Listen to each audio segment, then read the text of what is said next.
சமூக ஆர்வலருமாகிய அரைப்பணி தோழர் சுதாகர் அவர்கள் உரையை நிறுத்துவார்கள்.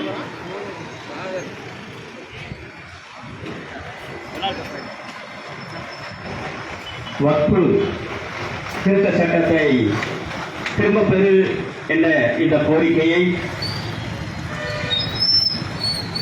முன்னெடுத்திருக்கின்ற அன்றைய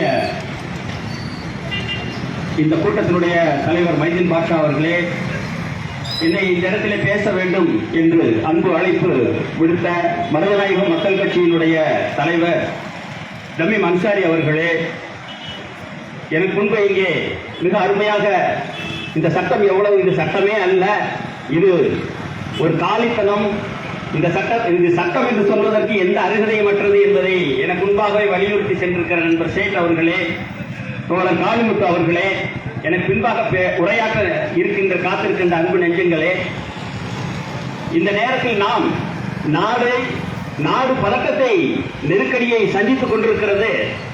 அடுத்தடுத்து இஸ்லாமியர்களுக்கு நெருக்கடிகளை கொடுத்துக் கொண்டிருக்கிறது. காஷ்மீரிலே கை வைத்தவர்கள், பாபர் மசூதியை இடித்தவர்கள் இப்பொழுது வக்ஃபு சட்டத்திலும் கை வைத்திருக்கிறார்கள். வேறு என்ன உருப்படியாக செய்வார்கள்? இவர்களுடைய சாதனை தான் என்ன? அடுத்தடுத்து இஸ்லாமியர்களை வதைப்பதும், அவர்களை ஒடுக்குவதும், அவர்களுக்கு எதிராக பல்வேறு சட்டங்களை காட்டி, அதிகாரங்களை காட்டி அச்சுறுத்துவதும் தான் இவர்களுக்கு சாதனைகளாக தெரிகிறதே ஒழிய, அதை வைத்து பிற மத இந்து மத சகோதரர்களுக்கு மதக்கலவர்களை உருவாக்குவதற்கு தான் இவர்கள் பார்க்கிறார்களே ஒழிய, நாடு நல்ல அமைதியில் இருக்க வேண்டும், மதச்சார்பற்ற நாடாக இருக்க வேண்டும், சுதந்திரம் பெற்ற நாடாக இருக்க வேண்டும், சோசலிச நாடாக இருக்க வேண்டும், சனாதனம் ஒழிந்த சமத்துவ நாடாக இருக்க வேண்டும். அப்பொழுதுதான் அந்த நாடும் இன்னும் வெளியும் ஒளிரும். ஆனால் இந்த நாட்டை 15 ஆண்டுகளாக சுடுகாடாக மாற்றிக் கொண்டிருக்கிறார்கள். நாட்டிலே இருக்கிற ஏராளமான பிரச்சனைகளை எல்லாம் விட்டுவிட்டு வக்ஃபுடைய இன்றைக்கு ஏன் கை வைக்கிறார்கள்? வக்ஃபு என்றால் என்ன? இறை கொடை, அல்லாஹ்வுக்கு கொடுத்த கொடை. அல்லாஹ்வுக்கு கொடுத்ததை நீ என்ன கொடுக்கிற? உனக்கு என்ன சம்பந்தம் என்று நாங்கள் கேட்டுக் கொண்டிருக்கிறோம். இது அல்லாஹ்வுக்கு கொடுத்தது. அல்லாஹ்வுக்கு கொடுத்தது என்றால் இறைவனுக்கு கொடுத்தது என்றால் ஏழைகளுக்கு கொடுத்தது. யார் கொடுத்தது? இஸ்லாமியர்கள் கொடுத்தது. முழுக்க முழுக்க இஸ்லாமியர்களுக்கு சொந்தமான நிலத்தை எப்படியாவது அவர்களிடமிருந்து பிடிக்க வேண்டும் என்று இப்படி ஒரு கொடுமையான சட்டத்தை கொண்டு வந்திருக்கிறார். உலகத்தில் வேறு எல்லா நாடுகளிலும் வக்ஃபு சட்டம் இருக்கிறது. எந்த நாட்டிலும் இப்படி கொடுமையை நடத்தவில்லை. இந்தியாவிலே மட்டும்தான் இந்த சட்டத்தை திருத்தம் என்று சொல்லுகிறார்கள். வேறு எந்த நாட்டிலும் அந்த நாட்டிலே அவர்கள் கொடுக்கின்ற கொடையை மரியாதையோடு பெற்றுக்கொண்டு அந்த நாட்டிலே இருக்கிற ஏழை எளிய மக்களுக்கு உதவுவதற்காகத்தான் அந்த சட்டத்தை கொண்டு வந்திருக்கிறார்கள். இந்த வக்ஃபு போர்டு என்பதை கூட, வக்ஃபு வாரியம் என்பதை கூட தவறாக சொல்லிக் கொண்டிருக்கிறார்கள். அவர்களுக்கு நான் ஒன்றை சொல்ல வேண்டும். வக்ஃபு என்றால் நீதிமன்றம், அதை முதல்ல புரிஞ்சுக்கலையா? இது துணை நீதிமன்றம், அதிகாரமிக்க துணை நீதிமன்றம். அந்த துணை நீதிமன்றம் சொன்னால் அதற்கு அது சட்டம். வக்ஃபு என்பது இஸ்லாமியர்கள் தங்களுக்காக ஏற்படுத்திக் கொண்டது என்பது தவறான கருத்து. அது உண்மையில் அரசுடைய நிறுவனம், அரசுடைய நீதிமன்றம், அதிகாரமிக்க நீதிமன்றம். அதை முதலிலே புரிந்து கொண்டால் நமக்கு புரிந்து போகும். நீதிமன்றம் எப்படியா நீதிமன்றத்தை இருக்கும்? எப்படியாக இருந்தாலும் உச்ச நீதிமன்றத்திற்கு இந்த திருத்தத்தை சொல்லுகிற பொழுது அது செவத்திலே வருகிற அளவுக்கு ஒரு தீர்ப்பு சொல்லும். இந்த சட்டம் இதை எப்படி கொண்டு வரலாம் என்று அப்பொழுது புரிந்து கொள்வீர்கள். இப்பொழுது இதை சட்டம் என்று சொல்லுகிறீர்கள். அப்பொழுது இந்த சட்டம் என்று நிற்குமா? நீங்கள் நாடாளுமன்றத்தை பெரும்பான்மையை பயன்படுத்தி இந்த சட்டத்தை கொண்டு வந்திருக்கிறீர்கள். அதிலும் மிக கேவலமாக ஒரு சட்டத்தை பலரும் நாம் தமிழகத்திலே இருந்து சென்றிருக்கின்ற நாடாளுமன்ற உறுப்பினர்கள் ஆவேசமாக பேசியதை கேட்டோம். இது சட்டம் அல்ல என்பதை தூக்கி எறிந்ததை பார்த்தோம். இந்த சட்டத்தை கிழித்து எரிந்ததை எல்லாம் பார்த்தோம். ஆக நாடாளுமன்றத்தை கலவரமிக்க ஒரு மண்டபமாக மாற்றிவிட்டீர்களே. இந்த தீயை, இந்த மதவெறி நெருப்பை நீங்கள் இந்தியா முழுக்க பற்ற வைக்க விரும்புகிறீர்கள். நான் ஒரு உதாரணம் சொல்லட்டுமா? திருப்பரங்குன்றத்தில் அமைதியாகத்தானே எல்லாரும் இருந்தோம். முருகனுக்கும் அல்லாவுக்கும் இங்கே ஏதாவது சண்டை வந்ததா, சச்சரவு வந்ததா? இத்தனை ஆண்டுகள் வரவில்லையே. அங்கே என்ன செய்வீர்கள்? மலையிலே போய் சிக்கன் இருக்கின்ற இடம் சொந்தமில்லை என்று சொல்லுகிறீர்கள். என்ன நடக்கிறது? அந்த இடத்தில் 144 தடை உத்தரவு ஓடுகிற அளவிற்கு நீங்கள் கலவரத்தை தோன்றினீர்கள். ஆனால் உங்களுக்கு தமிழ்நாடு பாடம் புகட்டம். திருப்பரங்குன்றத்திலே இருக்கிற இந்து மக்கள், இஸ்லாமிய மக்கள், கிறிஸ்தவ மக்கள் அனைவரும் ஒன்றாக சேர்ந்து அல்லாஹ் அக்பர் என்று முதல் முறையாக மற்ற மத சகோதரர்கள் எல்லாம் அல்லாஹ் அக்பர் என்று சொன்னார்கள். இது எங்கள் நாடு.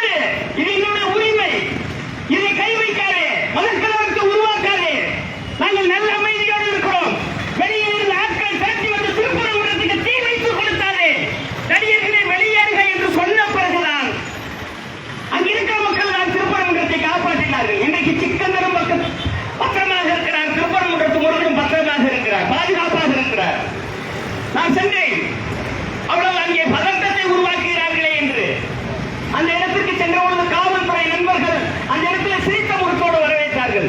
எந்த இடத்திலே கணவரை வந்துவிடும் என்று இஸ்லாமியர்கள் அந்த இடத்திற்குள் நுழையக்கூட முடியாமல், அந்த சிக்கந்தர் மலைக்கு சென்று காணிக்கை செலுத்த முடியாமல் இருந்ததோ அந்த இடத்திலே காவல்துறை நண்பர்களை நான் சந்தித்து மிக புன்முறுவலோடு நான் ஒரு கிறிஸ்தவன் என்பதை புரிந்து கொண்டு நான் மேலே செல்வதற்கு அவர்கள் சொன்னார்கள், போங்கள், நீங்கள் எங்கு செல்ல வேண்டுமானாலும் செல்லுங்கள், மேலே உங்களுக்கு பாதுகாப்புக்கு காவலர்கள் இருக்கிறார்கள், கீழே நாங்கள் இருக்கின்றோம் என்று சொல்லி முழுக்க முழுக்க இன்றைக்கு காவல்துறையின் ஒத்துழைப்போடு தான் அங்கே அமைதி நிலைநாட்டப்பட்டிருக்கிறது. நாட்டிலே முதலில் பேணி பாதுகாக்கப்பட வேண்டிய பாதுகாப்பு நல்ல அமைதி அது திருப்பரங்குன்றத்தில் சாத்தியப்பட்டதற்கு ஒரே காரணம் திருப்பரங்குன்றம் தமிழ்நாட்டில் இருப்பதால் தான். ஒருவேளை இது குஜராத்தில் இருந்திருந்தால், ஓபியில் இருந்திருந்தால் இன்றைக்கு தமிழ்நாடு முழுக்க கலவர நாடாக ஆகியிருக்கும். தமிழ்நாடு ஒரு நாளும் அப்படிப்பட்ட இழிவான செயலை, மதத்தை காட்டி மக்களை பிரிக்கிற செயலை ஒரு காலம் செய்யாது. அது இங்கே சொல்கிறேன். மருதநாயகம் அவருடைய பெயரால் உருவாக்கப்பட்டிருக்கிற மருதநாயக மக்கள் கட்சியின் சார்பாக சொல்லுகிறேன், வெட்டி சாய்க்கப்பட்ட சுதந்திர போராட்ட வீரன் மாவீரன் மருதநாயகம் பிணமான பிறகும் கூட பக்கத்திலே போவதற்கு பிரிட்டிஷ்காரன் அச்சப்பட்டால் அந்த நெஞ்சத்து துணிச்சல் இந்த கட்சியின் அவருடைய பெயரை வைத்திருக்கிற ஒவ்வொருவருக்கும் இருக்கிறது. நாடி நரம்புகளில் எல்லாம் மருதநாயகத்தின் வீரம் கொப்பளிக்கிறது. எனவே மண்டியிட மாட்டோம், ஒருபோதும் மண்டியிட மாட்டோம். உடைய சட்டங்களை தூக்கி எறிவோம். நாங்கள் ஒற்றுமையாக வாழ பழகியவர்கள். எங்களுக்கு மதத்தை விட மனிதர்கள் முக்கியம். எங்களுக்கு ஜாதி கிடையாது, எங்களுக்கு தீண்டாமை கிடையாது. எங்களுக்குள் இருக்கின்ற ஒரே உணர்வு மனித உணர்வு. மனித மேம்பாட்டிற்காக மனிதர்கள் அனைவரும் ஒன்று, ஒரு தாய்க்கு பிள்ளைகளாக பழக வேண்டும். மதத்தை காட்டி எவன் மக்களை பிரித்தாலும் அவன் மண்டை அடித்து சொல்ல வேண்டும், இந்திய நாட்டு சுதந்திரத்தை பெற்றுக் கொடுத்ததை இஸ்லாமியர்கள் என்ற உண்மையை சொல்ல வேண்டும். இந்திய நாட்டிலே இஸ்லாமியர்களை அடியோடு வேலைக்கு வேண்டும் என்று துடிக்கிறீர்களே சனாதனவாதிகளே. 1947 சுதந்திரம் சும்மா வந்ததா? இந்த சுதந்திரத்தை பெற்றுக் கொடுத்ததே இஸ்லாமியர்கள் தான். அவர்கள் போராடவில்லை என்று சொன்னார். லட்சக்கணக்கான நவாபுகளும் கான் அப்துல் கவாக்கான்களும் காயிதே மில்லத்துகளும் முகமது ஜின்னாக்களும் ஒன்றாக திரண்டு போராடி பெற்றுக் கொடுத்த இந்த சுதந்திரம் இன்றைக்கு பறிபோகிறது. இது எந்த நாளிலே சொல்லுகிறோம்? டாக்டர் பாபா சாஹேப் அம்பேத்கர் அவர்களுடைய பிறந்த நாளிலே சொல்லுகிறோம். இந்திய அரசியல் சாசனத்தை உருவாக்கியவர் சாசன சிற்பி டாக்டர் பாபா சாஹேப் அம்பேத்கர். அவருக்கு ஒரு நாடாளுமன்றத்திலே ஒரு படத்தை கூட வைக்க மறுத்தார்கள். ஒரு வைகோ அவர்கள் அந்த கோரிக்கை ஈபிசி காலத்திலே அவர் பிரதமராக இருந்த பொழுது அந்த கோரிக்கையை வைக்கின்றார். உடனடியாக நாடாளுமன்றத்தில் நாடு மண்டபத்திலேயே அண்ணனுக்கு படம் அன்றைக்கு வைக்கப்பட்டது. 1990 1950 அரசமைப்பு சட்டத்தை இயற்றிய ஒருவருக்கு 90 வைக்கிறார்கள். நான் ஒரு பேர் சொல்றேன், கோவில். அவரை பற்றி யாருக்கா தெரியுமா? யாருக்குமே தெரியாது. அதுவும் அவருக்கு பாரத ரத்னா விருது கொடுத்தாரு. யாருமே தெரியாதவர்களுக்கெல்லாம் பாரத ரத்னா விருது கொடுத்தார்கள். அண்ணல் அம்பேத்கர் இந்த நாட்டிற்கு அரசமைப்பு சட்டத்தை எழுதி கொடுத்தவர். அவருக்கு 1990 அது விபி சிங் இருந்த பொழுதுதான் கிடைக்கிறது என்று சொன்னால், ஏன் அம்பேத்கர் எப்படி பார்க்கிறீர்கள்? நாடாளுமன்றத்திலேயே அவரை தீட்டுப்பட்டவராக, ஒதுக்கப்பட்டவராக வெட்டியிருக்கலாம் என்று கனவு காண்கிறீர்கள். அம்பேத்கர் எல்லாத்தையும் எழுதி வச்சிட்டாரு. நாடு சுதந்திரம் அடையவில்லை எழுதி வச்சிருக்காரு. என்னைக்கு நாட்டில் எல்லாரும் சமமாக நடத்தப்படுகிறார்கள் அன்றைக்கு தான் விடுதலை. காந்தி சுதந்திர விழா போகவே இல்லை, அவர் நவகாலி போயிட்டாரு. இது சுதந்திரம் ஒத்துக்க முடியாது, காந்தி போயிட்டாரு. அம்பேத்கர் ஒத்துக்கல. இவன் யார் யார் சுதந்திரம் வாங்கியிருக்கா? தமிழ்நாடு தப்பி பழச்சிருக்கு, அதனால போராடிட்டு இருக்கோம். வணக்கம் சுடுகாடு. இங்க இஸ்லாமிய மக்கள் மிக அன்போடும் ஆதரவோடும் அவர்களுடைய ரமலான் பண்டிகையை மற்ற சகோதரர்களோடு தங்களுடைய உயிரை, உணர்வை, உணவை பகிர்ந்து கொண்டு மகிழ்ச்சியாக தமிழ் தொழுகை நடத்தக்கூடாதுங்கய்யா. இது என்ற நீங்க நாடு, இந்த நாடு எப்படிலாம் சொல்றது? ஒரு மக்களுடைய வழிபடுகிற உரிமையை கூட நீ பறிப்பாயின்னு சொன்னால் உனக்கு மனிதாபிமானம் இருக்கிறதா? நீ கும்பிடுகிறது சாமி என்றால், நீ கும்பிடுகிறது கடவுள் என்றால், நாங்கள் கும்பிடுவது என்ன? அதற்கு பெயர் என்ன? கடவுள் கிடையாதா? நாங்கள் சாத்தானி பிள்ளைகளா? வாழ்ந்தால் அனைவரும் வாழ்வோம், வீழ்ந்தால் அனைவரும் வீழ்வோம். எங்களுக்கு மானம், மரியாதை, வீரபத்திரம் மருதநாயகம் மூலம் எங்களுக்கு வந்து சேர்ந்திருக்கிறது. சும்மா விட மாட்டோம் இந்த சட்டத்தை. இந்த சட்டத்தை அவர் இந்திய அரசமைப்பு சட்டத்திலேயே என்னை ஏமாற்றி விட்டார்கள்.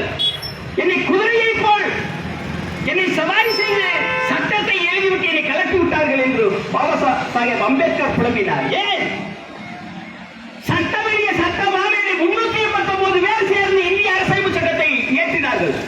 அது 250 பேர் வழக்கறிஞர்கள். அது காந்தி வழக்கறிஞர், நேரு வழக்கறிஞர், கே முன்ஷி வழக்கறிஞர், அல்லாடி கிருஷ்ணசாமி வழக்கறிஞர்.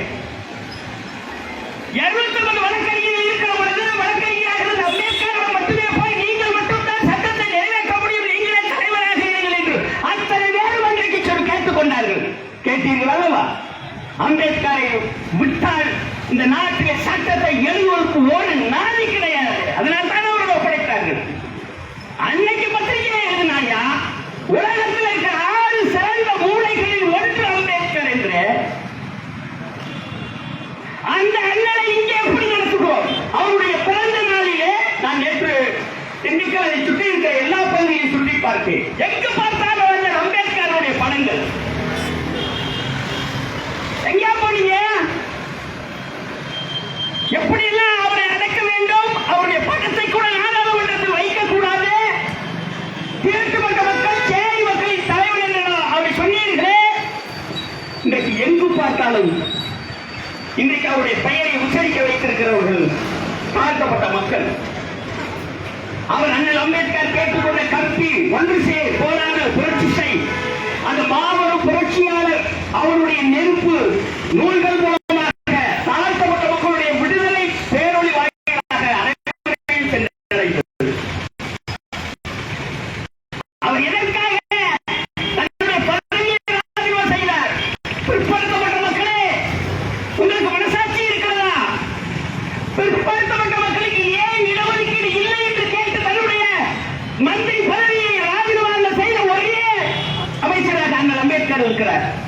சட்ட அமைச்சர், அமைச்சராகிவிட்டேன் என்று இருக்கலாம், ஆனால் எல்லோருக்கும் உரிமை வேண்டும் என்று சொல்லி அவர் ஒரு தாழ்த்தப்பட்ட சமூகத்தாக இருந்தாலும் பிற்படுத்தப்பட்ட சமூகத்திற்கு இடஒதுக்கீடு வேண்டும் என்று கேட்டு போராடி பெற முடியவில்லை என்ற வருத்தத்தோடு வெளியேறுகிறார். இதான் என் நியாயம். நீ உன் ஜாதிக்கு போராடிக்க, உன் மதத்துக்கு போராடிக்க, ஆனா உனக்கு இனவெறியின், சாதி வெறியின், மதவெறியின் என்ற பெயர் தான் கிடைக்கும். இத்தனை ஆண்டுகளுக்கு பிறகு அண்ணல் அம்பேத்கருடைய பெயரை அனைவரும் உச்சரிக்கிறோம். அதற்கு காரணம் என்ன? அவர் தனக்காக போராடவில்லை, தன்னுடைய சொந்த மக்கள் என்று எல்லா மக்களையும், இந்தியாவில் இருக்கிற எல்லா மக்களையும் நேசித்தவர். எனவே யாராவது அம்பேத்கருக்கு எதிராக போராடினால் நீங்க ஒரு சமுதாயத்தில் வாழ்வதற்கு லாயக்கற்றவன், அரியணையற்றவன். அம்பேத்கர் என்ற பெயரை கேட்டவுடனே சில பேருக்கு எரிச்சல் படுகிறீர்கள். அம்பேத்கர் இல்லாவிட்டால் இந்தியா கிடையாது என்பதை புரிந்து கொள்ளுங்கள். இந்திய அரசமைப்பு சட்டத்தை எழுதி கொடுத்த அரசமைப்பு சட்டத்தின் தந்தையை நீங்கள் இழிவுபடுத்துவது நாட்டில் இருக்கிற எல்லா மக்களையும் நாட்டையும் இழிவுபடுத்துவதுதான். நாங்களாம் ஒரு படத்துக்கு பூத்து விடுவோம் நினைச்சுக்காதீங்க. நாங்களாம் புரட்சி செய்கிறவர்கள், நாங்களாம் போராடுகிறவர்கள். யாருக்காக போராடுகிறோம்? இந்திய நாட்டில் இருக்கிற மக்கள் ஜாதி இல்லாமல், தீண்டாமை இல்லாமல், சமத்துவமாக சமான சகோதரிகளாக இந்த மண்ணிலே அனைவரும் வாழ வேண்டும் என்பதற்காக அம்பேத்கர் எங்களுக்கு சொல்லிக் கொடுத்திருக்கிறார். சொந்த ஜாதிக்காக போராடுங்க. எங்கே இருக்கு? அரசு இடத்துல இருக்கா? காட்டியா?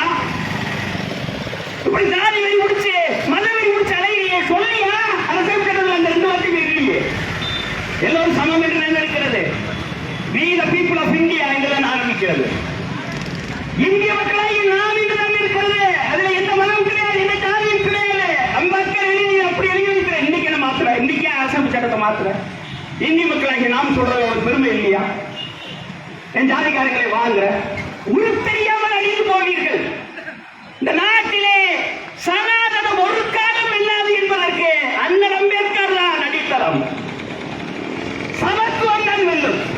தமிழ்நாட்டில் இந்த அளவுக்கு பேசுவதற்கு காரணமே சமத்துவம், சகோதரத்துவம், சுதந்திரம் இவற்றை பாதுகாத்து வைத்திருக்கிறோம். ஒருவருடைய உரிமைகளை பாதுகாக்க வேண்டும், மத சுதந்திரங்களை பாதுகாக்க வேண்டும்.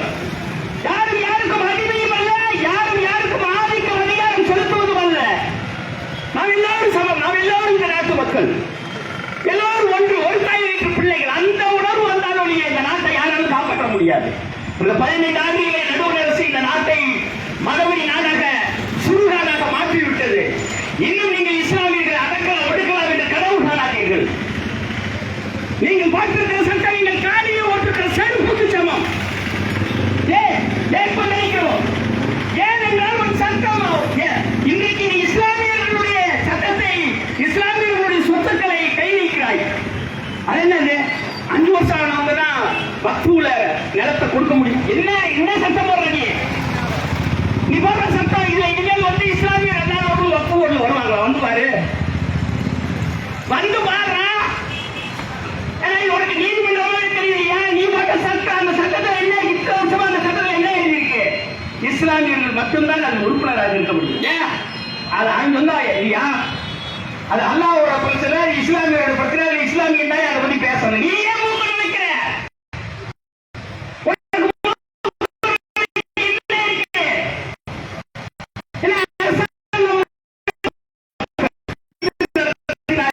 வாசிக்கிறோமே அப்படி சொல்லு. நீ யாரை உருவாக்கியிருக்க?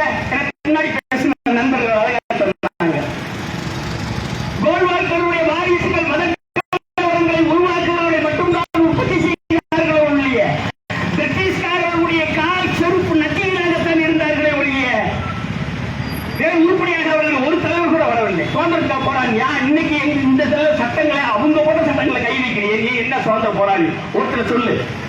சுதந்திர போராட்டம் எங்க இருந்த? மன்னிப்பு கேட்டேன்னு சொன்னாங்க. காலிக்கு சொன்ன மன்னிப்பு கேட்டுக்கொண்டு பிரிட்டிஷ்காரன் காலனிக்கு கொடுத்த உனக்கு எங்களை ஆளுநருக்கு எந்த அருகதையும் இல்லை. ஒன்று நீ பதவி உனக்கு உன்னால முடியல. இல்ல நாட்டை ரொம்ப வறுமை கொண்டு கீழே கொண்டு போயிட்டு இருக்கிற, பொருளாதாரத்துல பல நாடுகளோட பின்தங்கி போயிடுச்சு. ரூபாயோட மதிப்பு பைசாவை விட குறைவாக போய்விட்டு இருக்கிறது, பூக்கிட்டு போய்கொண்டிருக்கிறது. நம்முடைய நாட்டினுடைய பொருளாதாரத்தை நலிவடை செய்த, நாட்டு மக்களுடைய நல்ல எண்ணங்களை எல்லாம் வற்ற செய்திருக்கிற இந்த கொடிய சட்டத்துக்கு எதிராக நாம் போராட வேண்டும். ஒன்றுபட்டு போராட வேண்டும். அனைவரும் ஒன்று இரண்டு. இந்த நாடு சுதந்திர நாடு. அரசாங்க சட்டத்திலே சொல்லப்பட்டிருப்பது போல இது சமுதாய சமநீதி நாடு, சோசலிச நாடு, குடியரசு நாடு. இது ஜனநாயகத்தை காப்பாற்ற வேண்டிய பெரும் பொறுப்பு அனைவருக்கும் இருக்கிறது. இந்த நேரத்தில் உறங்குகிறவன் உண்மைக்கு புறம்பானவன். உண்மை என்பது, நேர்மை என்பது, நீதி என்பது அனைத்து மதங்களுக்கும் பொருந்தும். எனவே இந்த நாட்டினுடைய சட்டத்தை, இந்த நாட்டினுடைய அரசமைப்பு சட்டத்தையும் பாதுகாத்து வைக்க வேண்டும். நாம் வக்ஃபு சொத்துக்களை இஸ்லாமியர்களிடம் இருந்து பிடுங்காதே என்று சொல்லுகிறோம்.